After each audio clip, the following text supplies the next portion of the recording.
Mujeres sembrando sueños. El podcast donde cada historia es una semilla. Bienvenidas al viaje. Presentado por Ludi Adelino.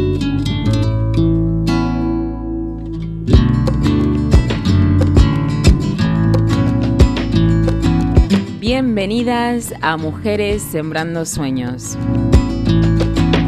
En el episodio de hoy nos encontramos en Montevideo con Mónica y Ana Laura dos Santos. Dos hermanas afro-uruguayas, escritoras y activistas de la cultura viva.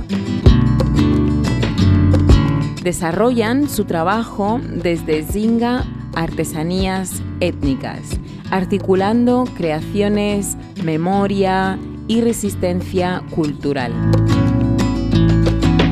Su trabajo artístico y político se entrelaza con la ancestralidad afrodescendiente y la transmisión generacional de saberes, posicionando la palabra como herramienta de afirmación, de sanación y de transformación colectiva. Conozcamos su historia. Nos encontramos aquí en Montevideo y la primera entrevista que vamos a hacer hoy es con Mónica dos Santos y Ana Laura dos Santos, dos hermanas que han cofundado un hermoso proyecto que se llama Zinga, ¿no? Artesanías étnicas. Artesanías étnicas. ¿Por qué? Porque necesitaba un contexto ese nombre histórico tan importante para la historia de un país, de un continente, un país como es Angola, un continente como es África, pero también, sobre todo, la resignificación de la diáspora africana en estas latitudes latinoamericanas.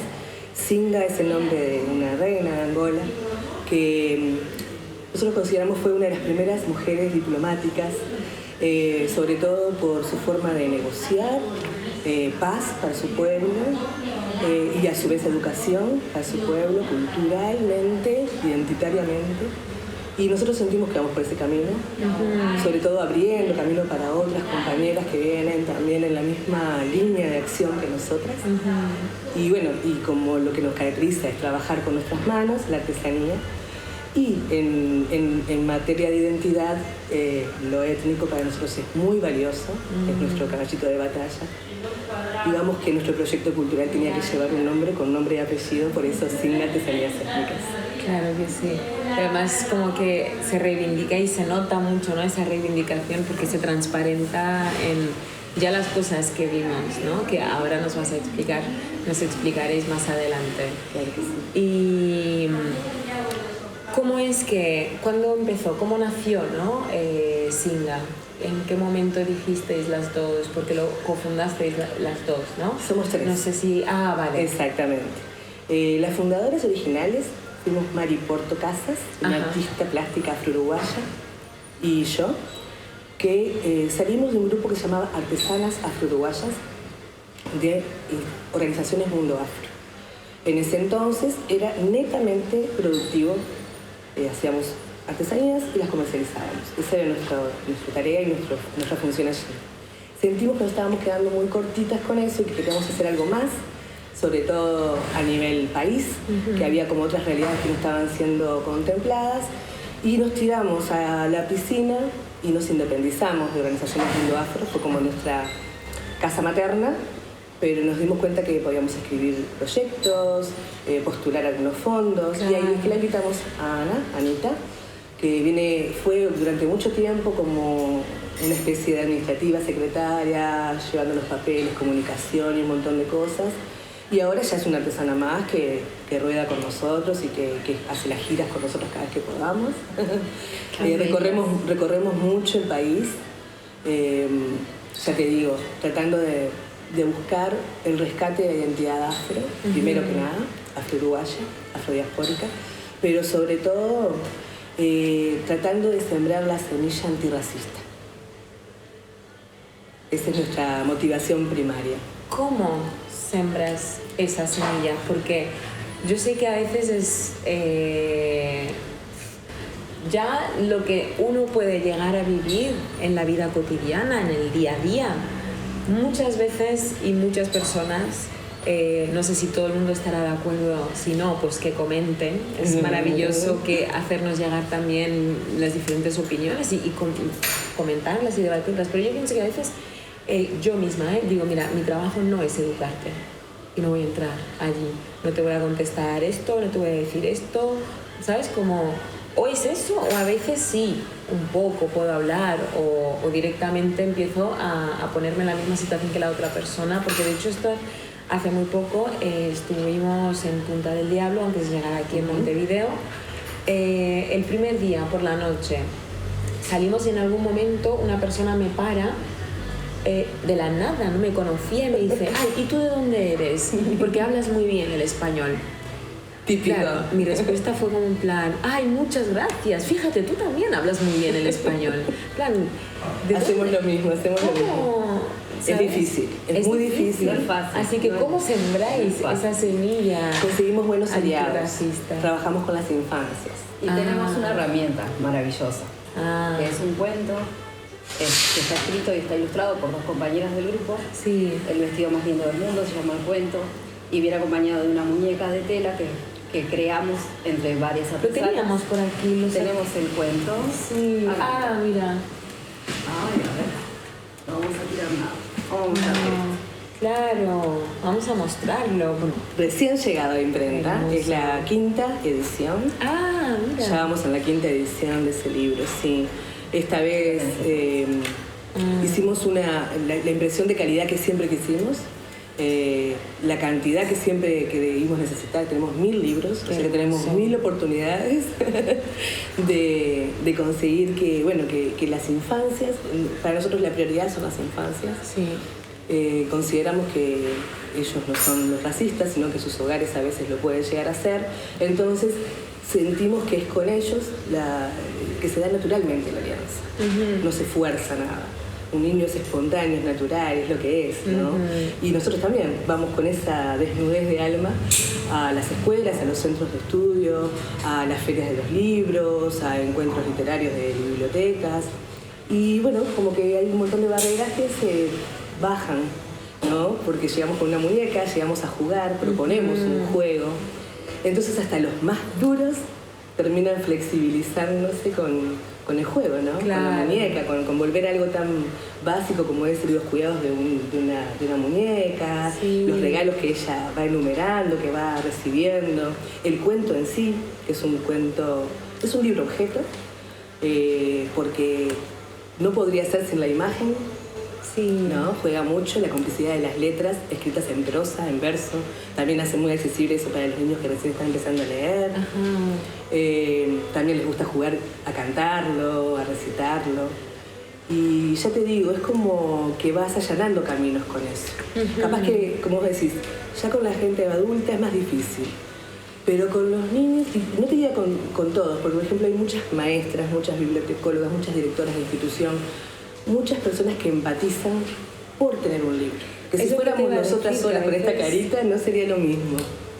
Claro, no sé si aparte de trabajar con juegos, hacer actividades, talleres y workshops en escuelas con niños y niñas, también pienso que es una muy buena forma de trabajar con la gente adulta, porque también no dejamos de ser niños grandes, ¿no? Totalmente. Y al fin y al cabo a veces como que la forma esta que estamos acostumbrados de tratarnos porque somos adultos, a veces como que genera más barreras, ¿no? A la hora de... Y siempre es como cuando vuelves al juego, eliminas tantas barreras mental y muchas cosas no pasan por ese filtro que muchos tenemos, ¿no? Exacto. Y ni siquiera somos conscientes a veces de que, hostia, estoy haciendo esto, hostia, pienso de esta forma. Es que así nació ese libro. No éramos conscientes de lo que estábamos provocando. Mira tú. Ni tampoco de lo imprescindible que era en nuestra literatura contar con un libro así. Fíjate que ya hace 6 años que lo escribimos y vamos en una 5ª edición y yo creo que ya recorrimos casi todo nuestro país e incluso algunas ciudades de Argentina y de Brasil. Eso quiere decir que era necesario, eso quiere decir que está llenando un huequito de algo que no había. Y también creo que ha sido inspirador de otra nueva literatura pensada para las infancias, afro y no afro, pero con esa línea de acción que te digo que es la lucha antirracista. Nosotros identificamos que las escuelas son el primer espacio racista para los niños. Claro. Entonces, cuando pudimos llegar, porque algunas maestras conocieron el libro y se interesaron, aparte la llegada de nosotras a las escuelas no viene desde la institucionalidad primaria o secundaria, llamándonos y convocándonos. Son madres, padres, directoras de escuelas, directoras, ¿no? que conocen el proyecto y nos convocan.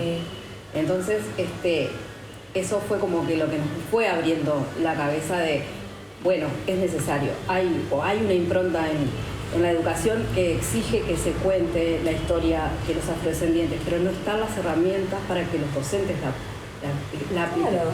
Entonces mueren con los cuadros de Figari y con las canciones de Rubén Rada, y hasta ahí llega todo lo que pueden abordar.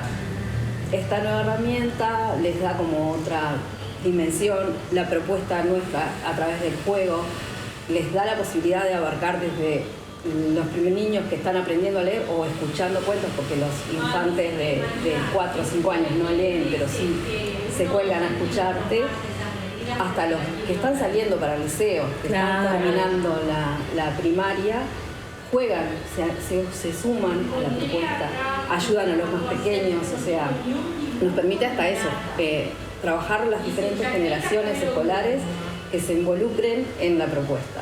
En las propuestas, porque adaptamos la propuesta a esas edades, a esos públicos, a los contextos que nos encontramos. No es lo mismo las infancias de Montevideo que del interior profundo de nuestro país, las infancias de los departamentos, de las ciudades límite con Brasil, por ejemplo, que es donde hay una mayor cantidad de población afro y donde hay mayor racismo también.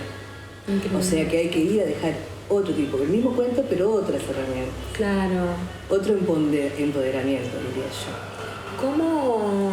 ¿Cómo es el tema del racismo aquí te diría Uruguay, pero es claro? Sí, el racismo en Uruguay es hipócrita, es negado, no reconocido. Siguen preguntándose si existe. Las personas no racializadas, ¿no? Y las personas racializadas lo naturalizan muchísimo, lamentablemente. Lo toman comentarios como el que te hicieron en tu bienvenida a Punta del Diablo con una normalidad que no está buena, porque no está bueno normalizar algo que te está haciendo daño y que se te está acumulando. Porque no es solamente un comentario. Si vos vas a 3 lugares, no sé, el hostel, un restaurante y la playa, y en los 3 lados te hace el mismo comentario, terminás agarrando bronca hasta con el último que te lo hizo, ¿no? Claro. Y entonces me parece que el racismo en nuestro país es negado porque sufrimos el blanqueamiento y no recuperamos a tiempo la identidad en todo su esplendor. Sí tenemos algunas características identitarias de nuestra cultura, como es la cultura del candombe, con todo lo que eso conlleva, ¿no? Que no solamente es tocar el tambor, sino que es ritual, familiar, religioso también. O sea, estamos hablando de algo que conecta, ¿no? A la comunidad que lo profesa y a su vez conecta con todo el resto de la comunidad que lo mira, pero lo mira como con admiración, ¿no? Pero la cultura afro-uruguaya es mucho más que el candombe. Imagino, por supuesto. O sea, nos quedamos como cortitos si nos quedamos con eso nada más, ¿no? Digamos que es algo que no podemos perder, que tenemos que valorar, pero nosotros somos mucho más ricos, o sea, dejamos mucho más riquezas en este país que solamente el candombe. Y digo dejamos porque estoy hablando de aquellas personas que fueron esclavizadas y que son nuestros antecesores, ¿no? Antepasados. En realidad no fue una migración porque fueron personas que fueron casadas, obligadas y a su vez la calidad de vida nunca les fue elegida, nunca pudieron elegir, siempre tuvieron que hacerlo en las condiciones que sus patrones y sus amos les daban. Hubo mucho enriquecimiento de muchas personas, esa inequidad hasta el día de hoy llega, o sea, el racismo se ve en eso. Nuestra pobreza es afro, nuestra pobreza es infantil y es afro, nuestra pobreza son mujeres, jefas de hogar solas y afro, son nuestras desempleadas, son las personas que no terminan la escolaridad, no son solamente estadísticamente, sino las realidades, ¿no? Más allá de lo que pueda decir sociológicamente un censo, ya sabemos nosotros, porque vivimos esas realidades, sabemos que siempre a una mujer afro todo le va a costar mucho más en este país. Ay, sí, en este país y en muchos otros países, porque por ejemplo en España, en mi caso, por mucho tiempo yo pensé que tenía que trabajar el doble para demostrar mi valor. Por mucho que tuviese los mismos estudios, el mismo nivel de capacidad con otras personas y que otras mujeres, ¿no? Pero no sé, por mi tono de piel, por lo que fuera, había como una vocecita en mi cabeza que me decía: tienes que trabajar el doble para demostrar que... Y eso ya siento que nos viene ya de dentro, es un diálogo que hemos vivido, por eso también está, ¿no? Como que bien interiorizado. Totalmente. De alguna forma, o sea, no pasa porque sí, ¿no? Porque mi hermana, por ejemplo, tengo una hermana pequeña que nació en Europa. Tenemos como mentalidades tan distintas, claro, que yo la veo a ella tan liviana y tan easygoing por la vida. Es como, eres hermosa, en plan, sal por allí y brilla y ilumina, porque sí, solamente por la forma en cómo tú eres y no tener que estar pensando pasar ciertas cosas por un filtro o sentirte incómoda simplemente. Totalmente. ¿Sabes? Por ser quien eres en un ambiente donde a lo mejor eres la única persona que es así. Y es como, es fantástico, ¿no? Pero también es algo de estas generaciones, ¿no? Es algo que se está viviendo ahora. Yo creo que tengo 50 años y es la primera vez que yo llevo mi cabello al natural en mi vida, ¿no? Pasó por varios procesos, buscando esa identidad, y me costó bastante decir, no, mi cabello es así, natural, y así lo quiero. Pero más allá de... Y es bien también, lindo, porque además... pero también da que esta época da para esto, ¿no? Claro, estamos en el verano, exactamente, ¿no? Pero indiferentemente, yo siento que es un proceso de sanación, sí, hacer las paces, sí, sí, con nuestras formas, gracias, con nuestras formas. Totalmente. Y con nuestros colores y con nuestros tonos y con nuestros olores. Es todo un proceso que no es fácil, porque es un proceso de aceptación. Es personal, pero te apoya mucho también el crecimiento colectivo. Bien. Por eso yo hablo de que es esta época. La época en que ahora nos alentamos personalmente, pero alentamos a otras personas también a esa búsqueda identitaria, ¿verdad? Totalmente. Aquí, ¿cómo es el tema de... Hablaste de la identidad, ¿no? Como que de repente te quiero hacer dos preguntas a la vez y en mi mente ahora mismo me acabo de dar cuenta que eso es imposible. Claro, una a la vez, vamos, una por una. Y dijiste sobre la identidad. Lo trabajáis a través de estos juegos, ¿no? Para plantar esas semillas antirracistas que comentaste antes. Y el tema de la identidad, porque es muy importante para los niños y para las niñas tener como una referencia, ¿no? De cómo... Y nosotros teníamos toda la versión occidental, ¿no? de la historia uruguaya, entonces nuestra identidad estaba... que el descendiente del migrante que vino escapando de la guerra franquista de España sabía de dónde venía su abuelito y sabía los periplos que había tenido que pasar en ese barco para llegar, y que vino sin nada y que empezó de cero, todo eso lo sabía. Pero nosotros, los descendientes africanos, no sabíamos nada de nuestra historia. Solo sabíamos que habíamos llegado en un barco y listo. Recién ahora estamos reescribiendo esa historia, entonces digamos que recién ahora estamos dando chance a esa identidad de sentirse fuerte. Recién ahora. En los últimos 15 años, te diré. Entonces eso obviamente necesita de mucha información, hacer rodar esa información, hacerla girar, ¿no? Hay mucho todavía para escribir, tenemos muy buenos historiadores, tenemos muy buenos, pero no son libros de historias de secundaria, por ejemplo. O que te enseñan justamente en la escuela de por sí.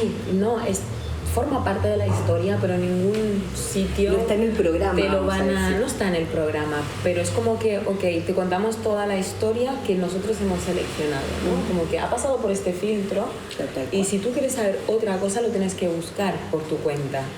¿Y cuál es el impacto de o cómo está siendo ahora mismo ese impacto de...? Y yo creo que una de las, no sé qué opinas vos, Anita, pero una de las principales impactos es primero reconocer el país con todos sus aparatos de poder, lo racistas que han sido hasta este momento. Es como un replanteo de la blanquitud, digamos, un ruido en la blanquitud. Por ejemplo, el año pasado la Universidad de la República, la universidad pública en nuestro país es pública, la UDELAR, se declaró antirracista. Para que una universidad se declare antirracista, tiene que reconocer que dentro de sus aulas hay racismo.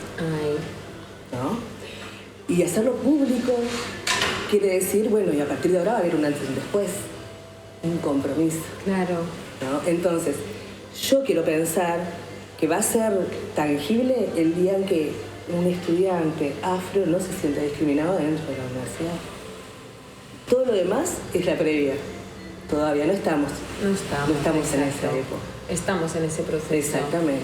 Entonces yo creo que aquí es donde está, ¿no? Y el trabajo que estáis haciendo con Singa me parece muy importante e imprescindible para como que unirnos, ¿no? Y empezar a tener más ese espacio seguro para nosotras, para nosotros y compartir. Nuestros últimos proyectos siempre van en esa línea de acción, que es fortalecer las redes de mujeres, porque siempre postulamos a fondos de mujeres, mujeres que trabajan con la cultura y con herramientas similares a la nuestra, nuestro libro, nuestra muñeca, en todo el país. ¿Por qué? Porque creemos que si nosotros no nos damos para adelante, nadie va a venir a darnos, nadie nos va a venir a apoyar. Es muy difícil que haya en este país apoyo para la cultura, menos aún para la cultura afro, y menos aún para las mujeres en la cultura afro. Entonces, presentamos a los fondos de justicia económica para poder un poquito equiparar esa falta, ¿no? Y lo que estamos tratando de promover es eso, no solo espacios para nosotros las emprendedoras, comercialización, espacios de diversión, de dispersión, de contención, de escucha activa, de sanación, espacios sanadores, porque si no lo hacemos nosotras no lo vamos a conseguir en otro lado. Y eso que dijiste recién, espacios seguros, ¿no? Entornos seguros, en donde venir y volcar en nuestras formas no sea un espacio en donde vayan a ser interpeladas, ¿no? Que venga, que nos escuchemos, que nos aceptemos y que entendamos que, porque medio que todas pasamos por lo mismo, ¿no? Sí. Cada una tiene su propia historia, sus propias vivencias racistas, pero siguen siendo vivencias racistas y el mismo dolor. Sí. Entonces está eso de buscar esos entornos seguros en donde nos abracemos solo por el hecho de que somos mujeres negras y no necesitas más valor que eso, sí. Esa saca hermana es como eso. No, y es mucho. A veces yo creo que cuando estás en esta lucha, ¿no? Que no es un camino fácil, recibir a veces un abrazo o tener ese encuentro, ese círculo de mujeres, ese acercamiento, yo creo que a veces es lo que necesitamos muchas y ni siquiera lo sabemos. Totalmente. Hasta que se da y se te pone la piel de gallina y de repente te emocionas y te vuelves muy sensible, es como, sí, gracias. Justo esto era lo que necesitaba y no lo sabía. Y es como, pero ¿cómo será, no? Porque, o sea, todo lo demás conspira para que no. Entonces nosotros tenemos que ser el lugar donde sí. El lugar donde sí podamos volver realidad sueños colectivos, aunque sean mínimos.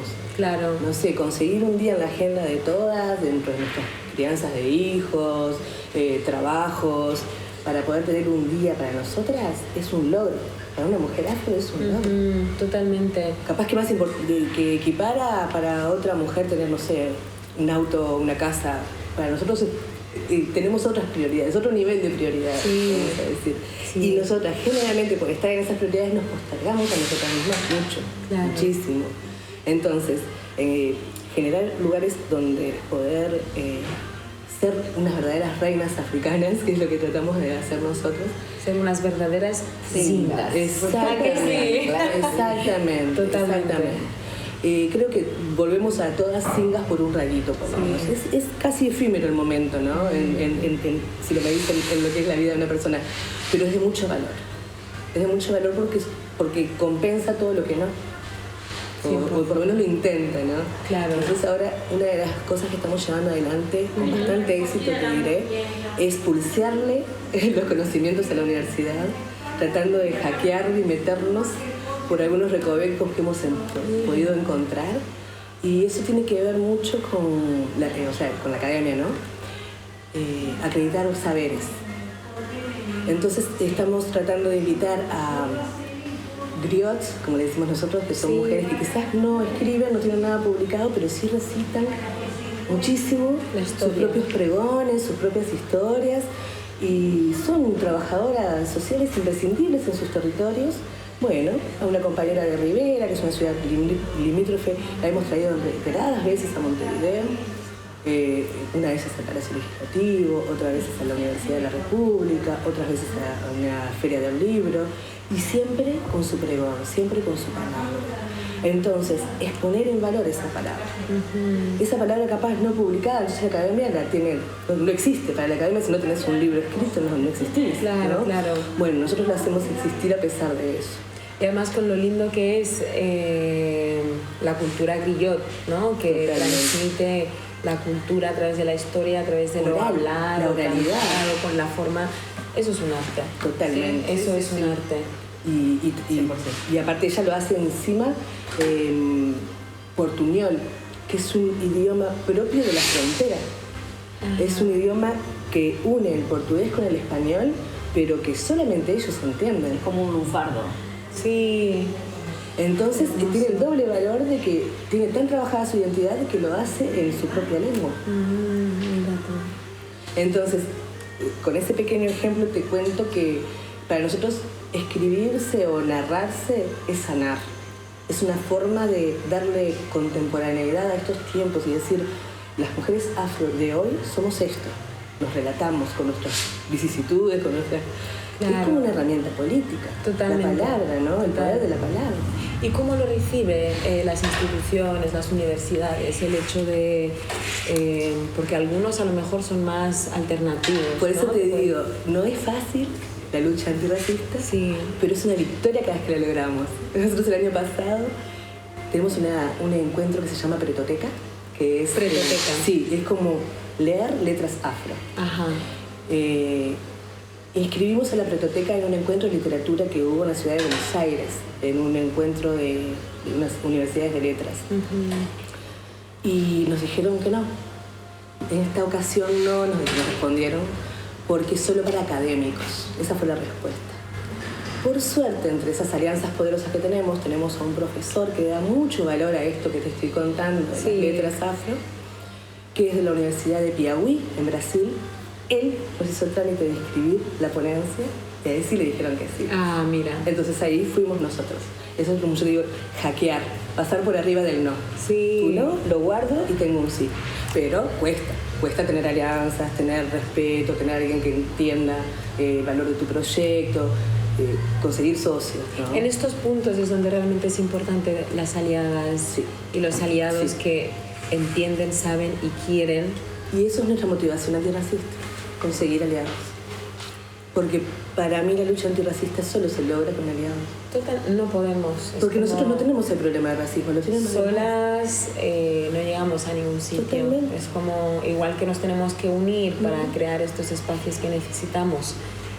Igualmente tendremos que unirnos para conseguir un cambio, porque el cambio no estamos hablando de una pequeña cosa, estamos hablando de algo que lleva pero siglos, años y siglos de decir cómo lo hacemos, y no es solamente en países europeos, en países latinoamericanos, estamos hablando también de reeducar a nuestra querida África. Totalmente. Es un gran trabajo. Totalmente. Volver a casa, que yo ya lo llamo casa, volver a casa y hacer algún tipo de proyecto, para mí eso no tiene precio, no tiene, es como, por eso, como fui por 3 meses, al final terminé quedándome mucho más tiempo, pero porque te quedas cortita, porque al final te das cuenta que el trabajo es mucho más trabajo de lo que más profundo uno pensaba. Exacto. Si quieres algo para cerrar un proyecto, lo puedes hacer. Igualmente lo puedes hacer. Tapás el ojo. Pero para vos dormir tranquila, hay que hacerlo bien. Sí. Y trabajar, que hay que quitar como cuando vas a plantar. No puedes plantar en un mato cualquiera, ¿no? Tienes que quitar la mala hierba, preparar la tierra, ¿no? Nosotros tenemos en Uruguay, por suerte, en esta especie de trayecto que tiene la lucha antirracista en nuestro país, por suerte, muchos colectivos de mujeres sobre todo, pero muchos colectivos afro, como jugando en esa cancha, pero con diferentes tecnologías. Mira, ¿no? Unos lo hacen desde el lado más político, tratando de que haya políticas que nos incluyan, que se hagan valer leyes, o sea, por ese lado. Otros van del lado más académico, tratando de que la universidad no sea tan racista y un montón de cosas para adentro. Y después estamos las que hacemos como estas micropolíticas, le digo yo, que son un trabajo de hormiga, porque hay que tomarse un ómnibus en Montevideo y bajar 8 horas para llegar a una escuela rural de Artigas a contar un cuento y a jugar con muñecas.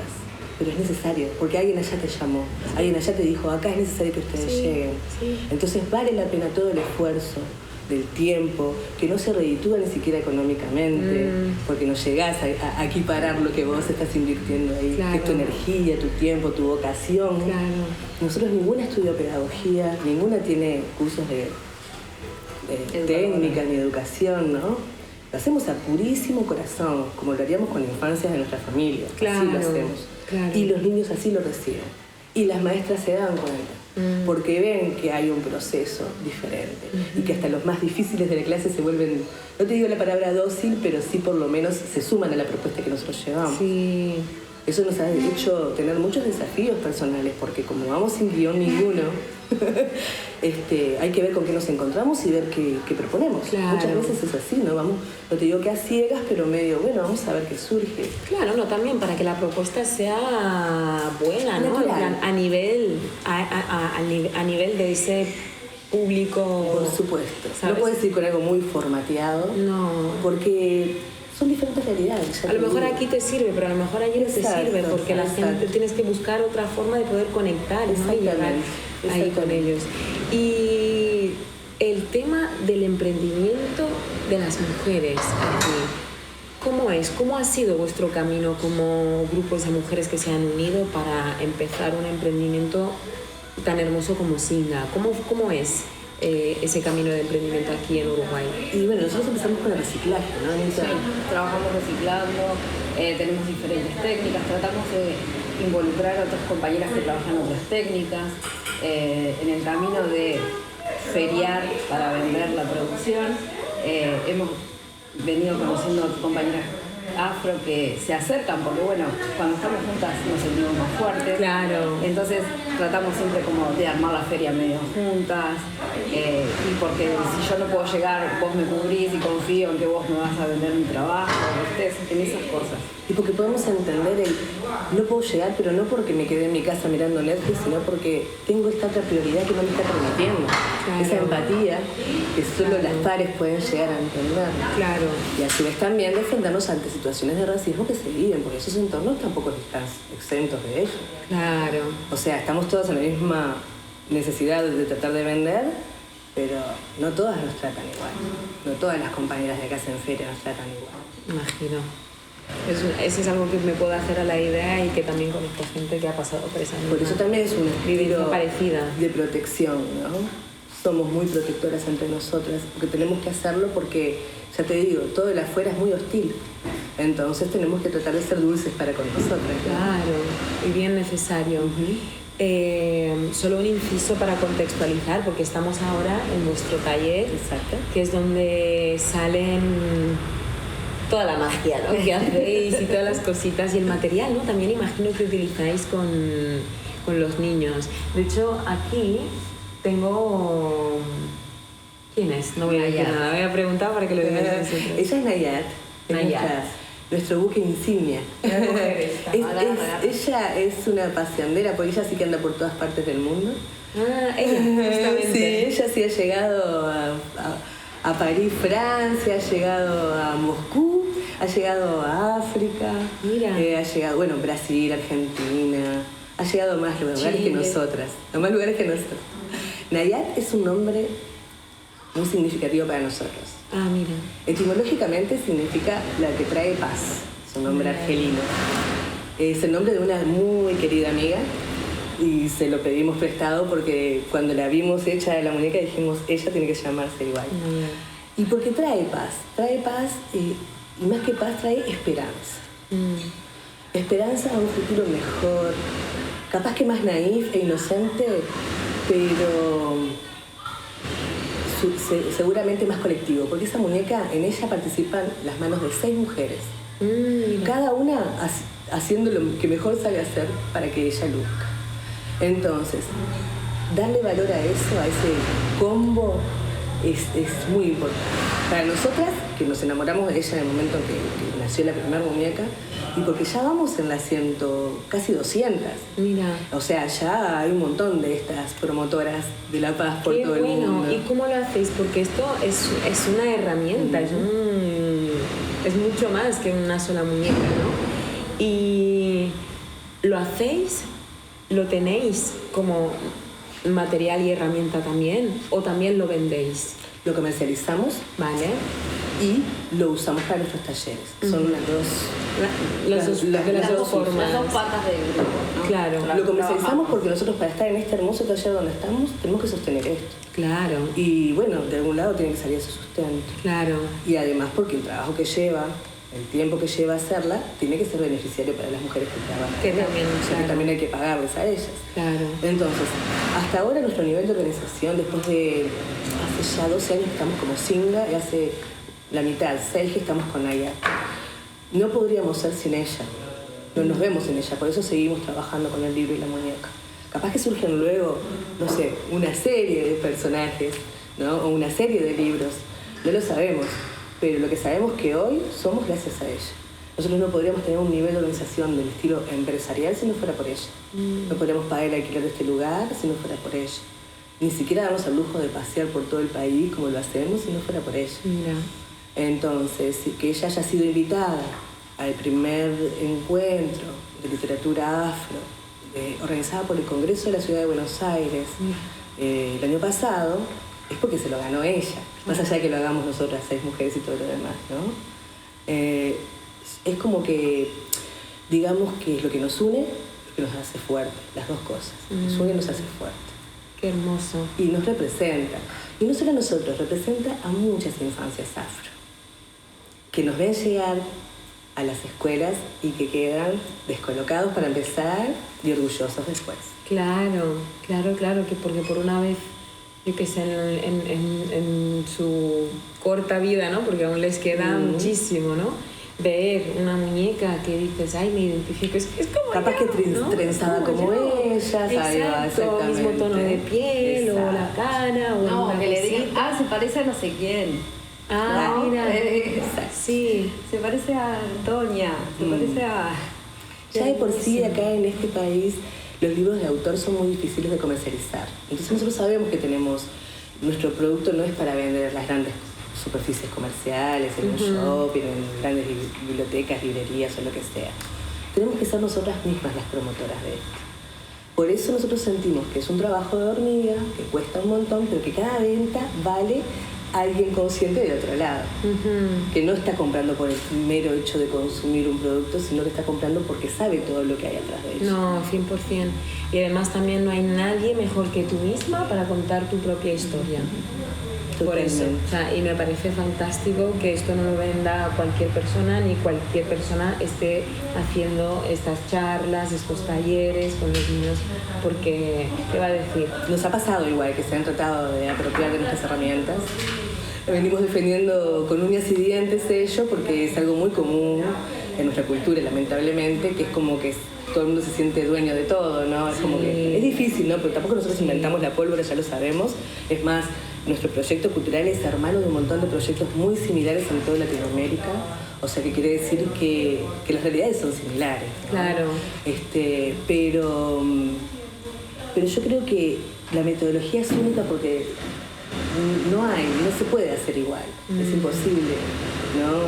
Nosotros trabajamos, por ejemplo, con el cuento, tiene mucha simbología INCRA, Y trabajamos en los liceos con simbología de INCRA. Y los profesores quedan de cara porque no están acostumbrados. Saben, no sé, de los jeroglíficos de, no sé, de Egipto, cosas así, ¿no? Sí. Pero no, o sea, se piensan que solo es eso. Y hay simbolismo en un montón de cosas. Claro. ¿No? O sea, no más las banderas de los países africanos, casi todas están llenas de símbolos. Sí. ¿No? Entonces, mostrarles otra versión, abrirles como una pequeña ventana y les abre un mundo. Sí. Porque después, si quieren, pueden seguir investigando. Investigar. Sí. ¿No? Investigar. Sí. Más ahora con las tecnologías que hay. Sí, la información está accesible. Totalmente. Nosotros le mostramos la puntita del iceberg y el que quiera seguir puede seguir. Claro. Entonces, a veces es un taller que es nada, son 40 minutos de la vida que pasas con esa persona, pero puedes dejar mucha info si vos sos estratega en ello, ¿no? Claro. Y a ver si me viene, porque te estaba escuchando tanto que es como, bueno, que se vaya, ¿no? La pregunta.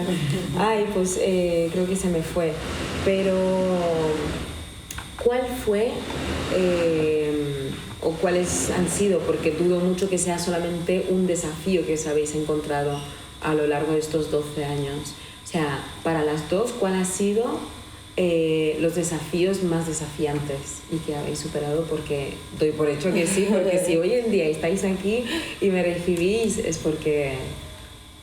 Bueno, A mí me gusta contar, haber llegado a este espacio es el gran desafío. Mira. Porque todo esto siempre estuvo en nuestras casas.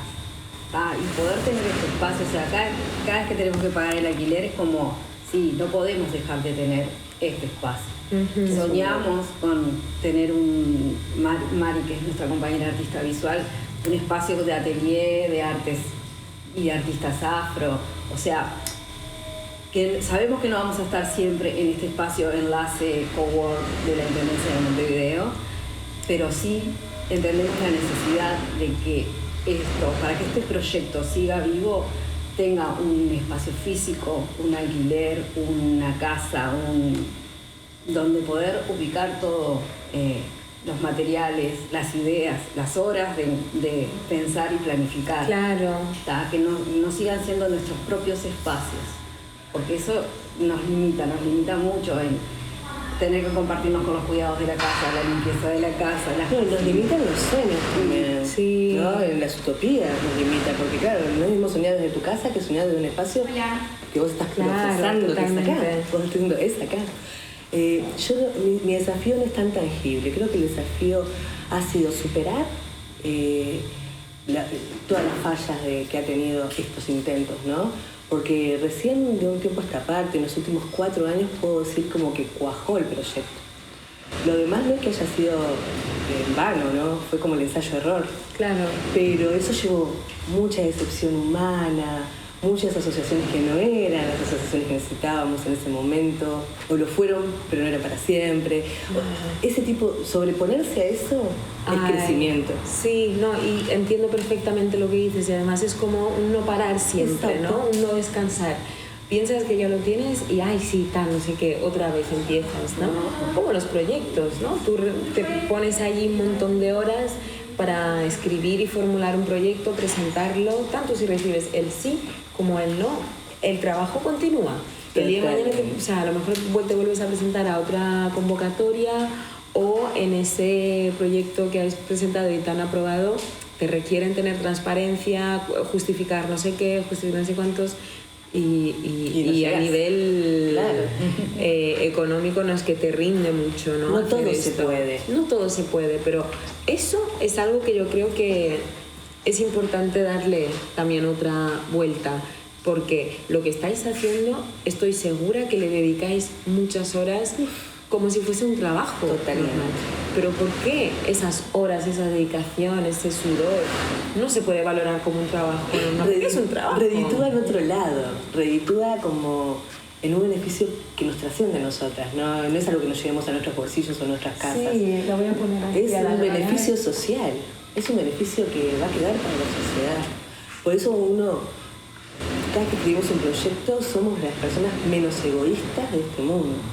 Nunca escribimos un proyecto pensando en enriquecer. No, me parece perfecto y me parece fantástico, porque por algo también son proyectos sociales.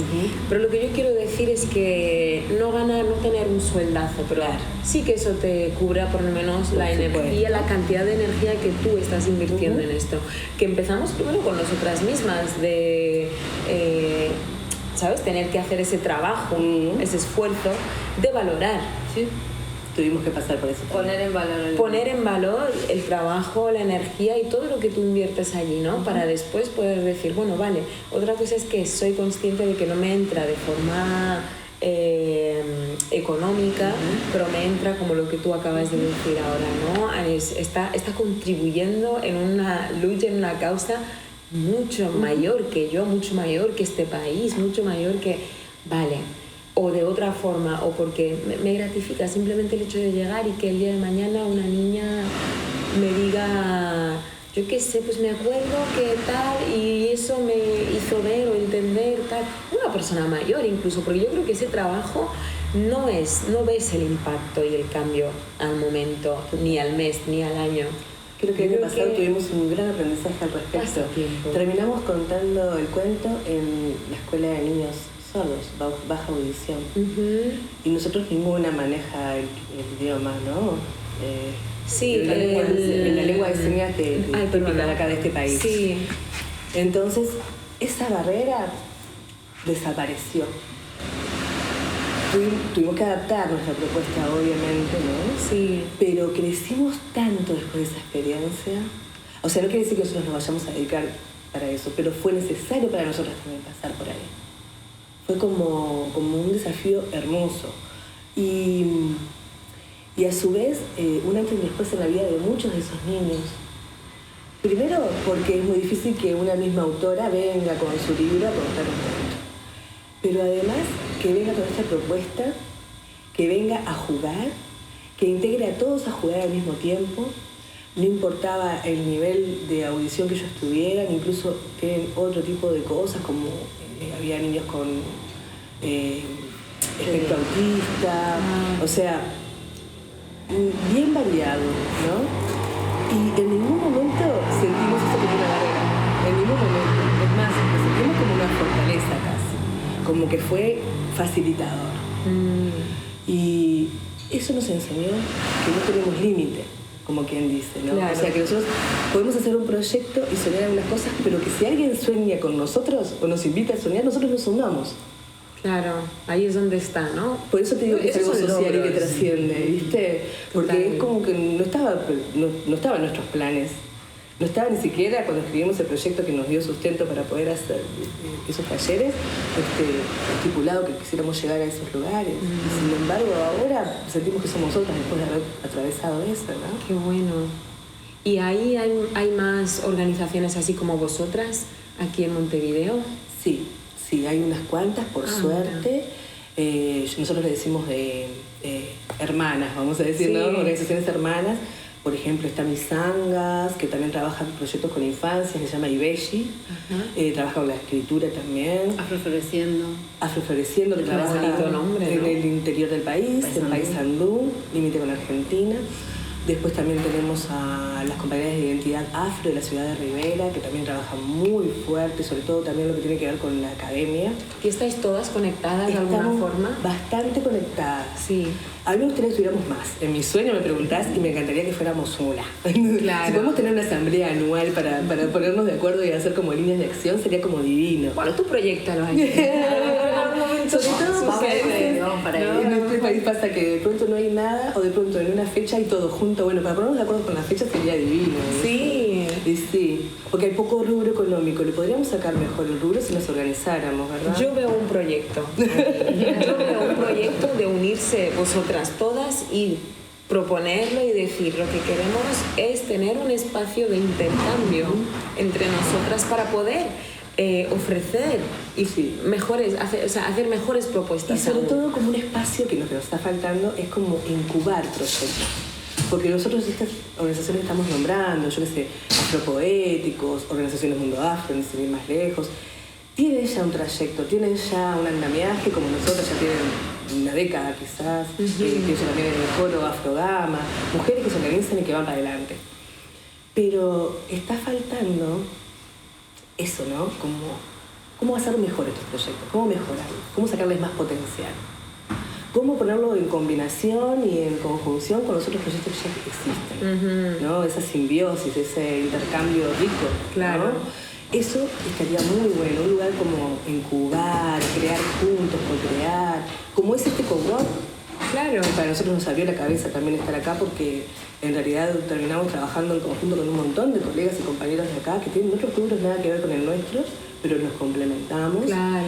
Y bueno, lo mismo, pero dentro de ese mismo organización afro. Eso sería, no sé, sería como una muy buena aspiración, tipo, antes de este nuevo diseño que se ha nombrado ahora. Bueno, tenemos 10 años, tranquilos así. Claro, es que es como, yo creo que sí, ahí da una línea, o sea, es un camino que da para hacer muchísimo. Una línea de acción, línea de acción. Da para conectar, aprender, enseñar y sensibilizar sobre lo que se está haciendo y visibilizar muchas más cosas, ¿no? Y sobre todo, facilitar espacios accesibles, espacios seguros para nosotras, accesibles.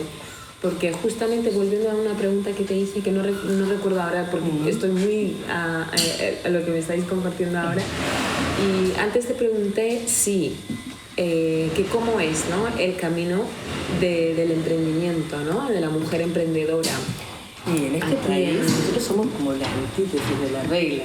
Porque todo el mundo empieza al revés, empieza por abrir su MIPES, su pyme, ¿no? Por no hacer regla, y después recién empieza. Nosotros todavía hasta este momento no tenemos una empresa. No nos gustan las formas, somos agua, ¿viste?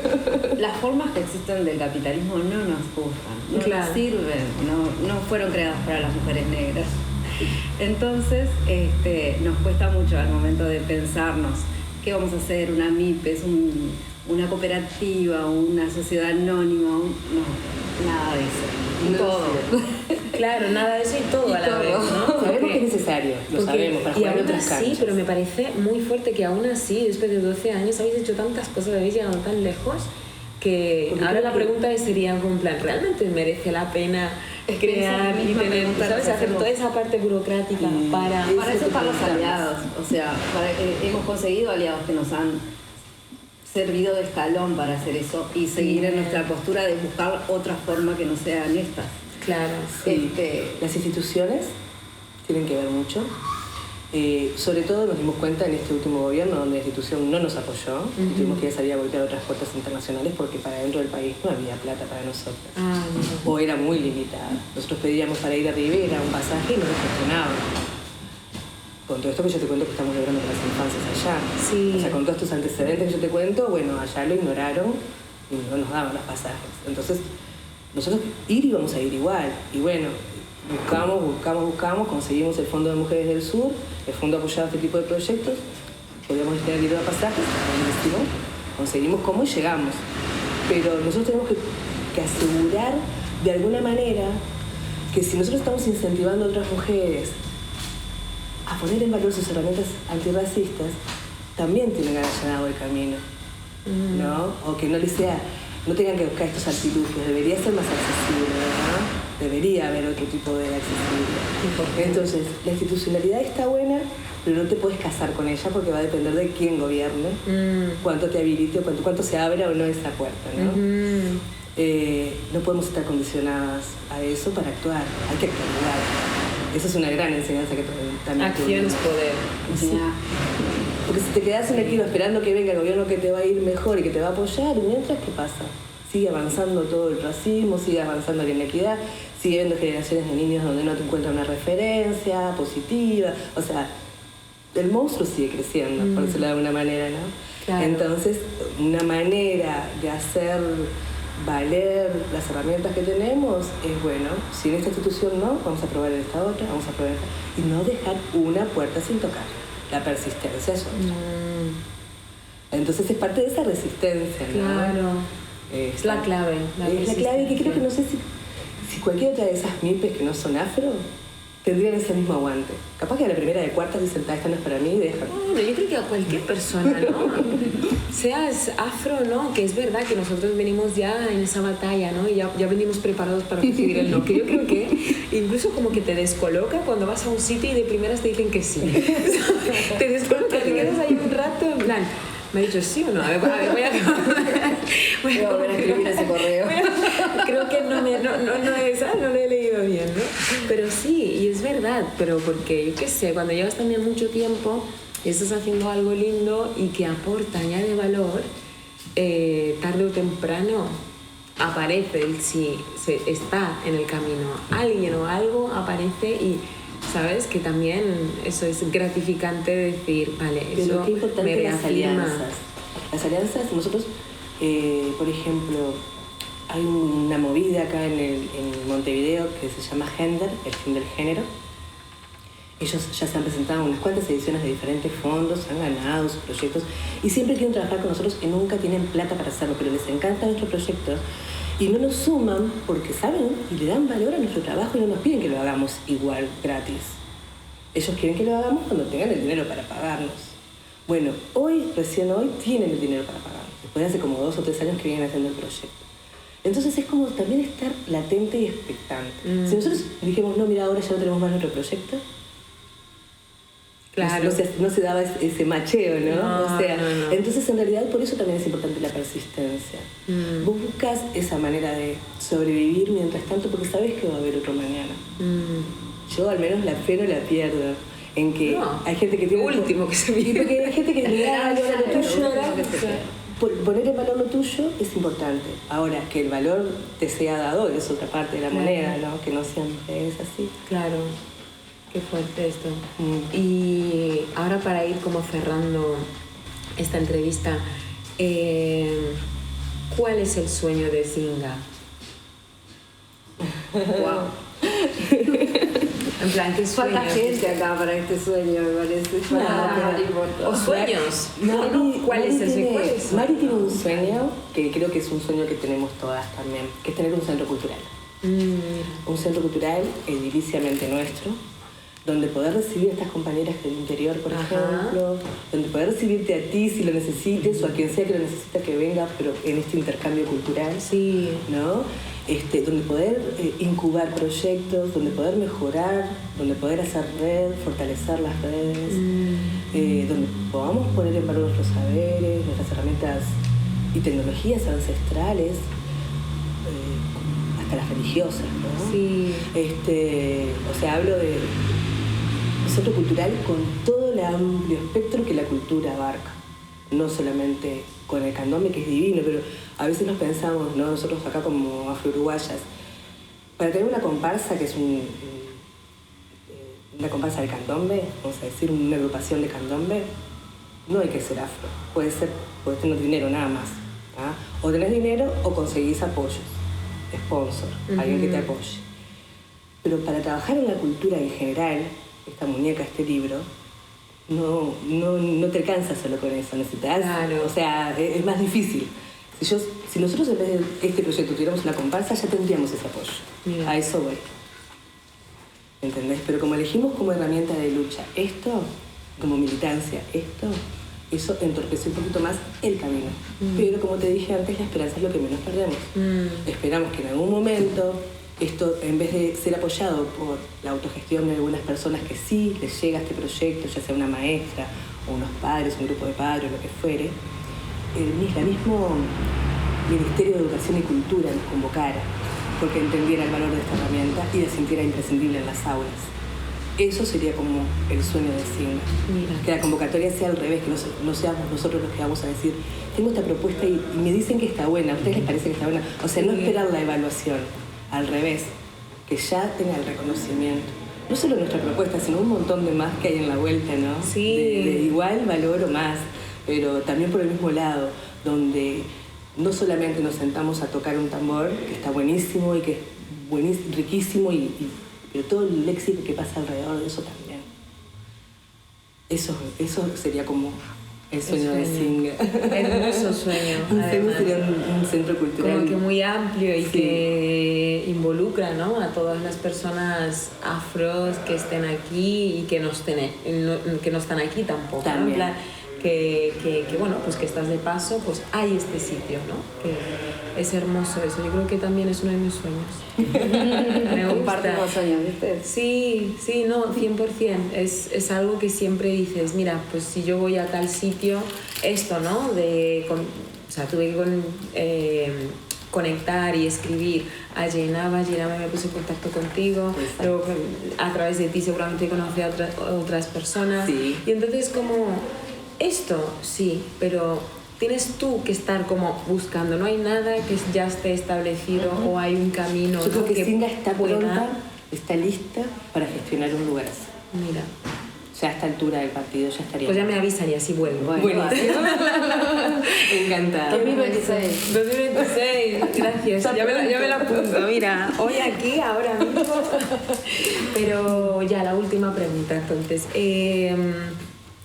¿Qué mensaje le transmitiríais las dos desde vuestra experiencia, ¿no?, de vida a otras mujeres que están como que arrancando, ¿no?, en un proceso, en un camino así de emprendimiento, de realizar un proyecto con este impacto social, ¿no?, y de búsqueda de la identidad afro en un país que no es bien afro, ¿no?, como que cuesta aún más, ¿no?, porque hay un momento, no sé, vale, otra pregunta también os voy a hacer, no vamos a cortar ahora, lo siento, que si en vuestra infancia, adolescencia, ¿no?, si habéis tenido esa crisis de identidad. Todos los días. Wow, todos Muchísimo. los días. Eso Éramos las únicas niñas negras en nuestro colegio, por ejemplo, por mucho tiempo. Sí. Después sí hubo otras, ¿no? Pero sí, nos sufrimos mucho. Solo que no, creo que conscientemente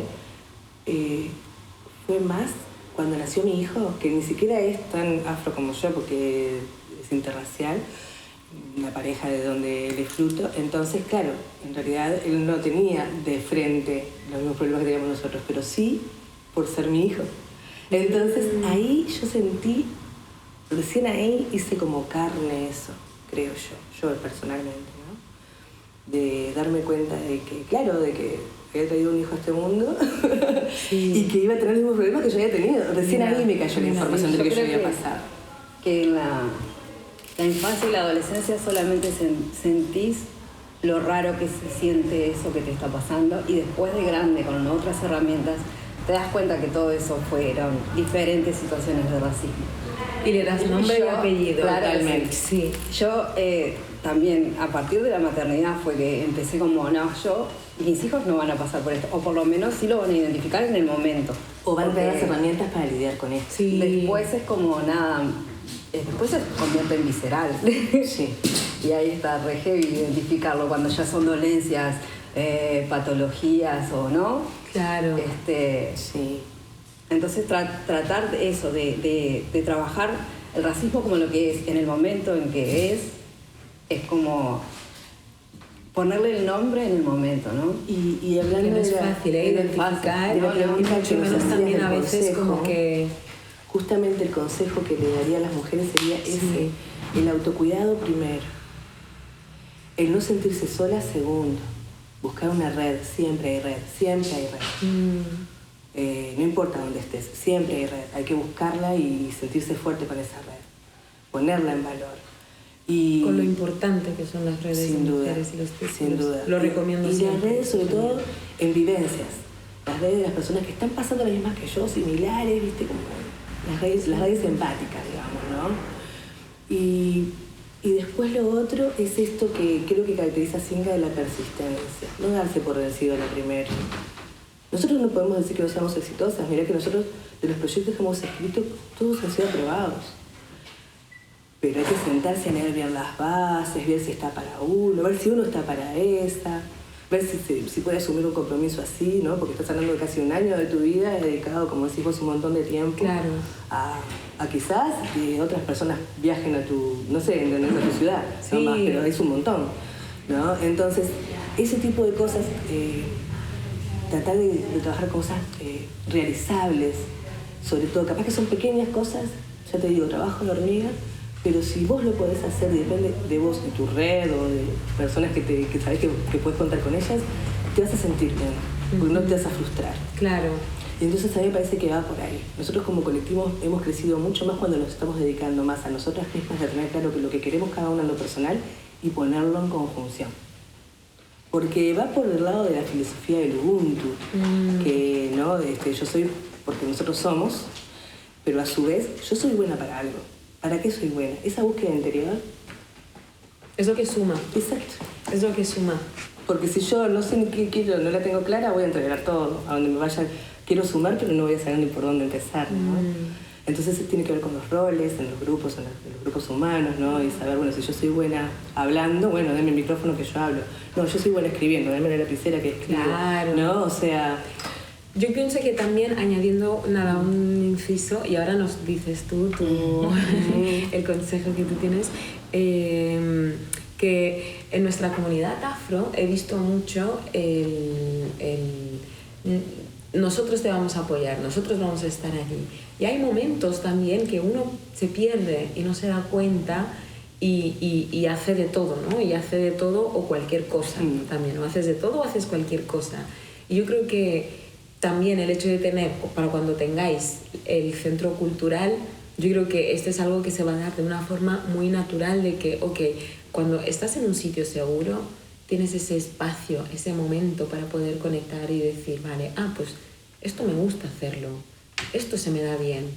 ¿Sabes? Como que empezar a encontrar esa diferencia, porque es la única forma que tenemos de poder sumar en condiciones, ¿no? Totalmente. Sea lo que sea, porque hacer por hacer todos podemos y todos lo hacemos en realidad, ¿no? Totalmente. Pero hacer y que sume, ahí es donde está. Eso mismo, hacer y que sume. Qué importante. Sí, sí. Y tú, Ana, ¿cuál es tu consejo? ¿Qué le darías a mujeres que estén arrancando? ¿O qué consejo le darías a la Ana de hace como 12 años? ¿Qué le dirías a esa Anita? Ok, Anita, ¿cómo estás? Nada, confiar en la intuición, ¿viste? Sí. Tener fe en que se puede, en que podemos. Porque siempre está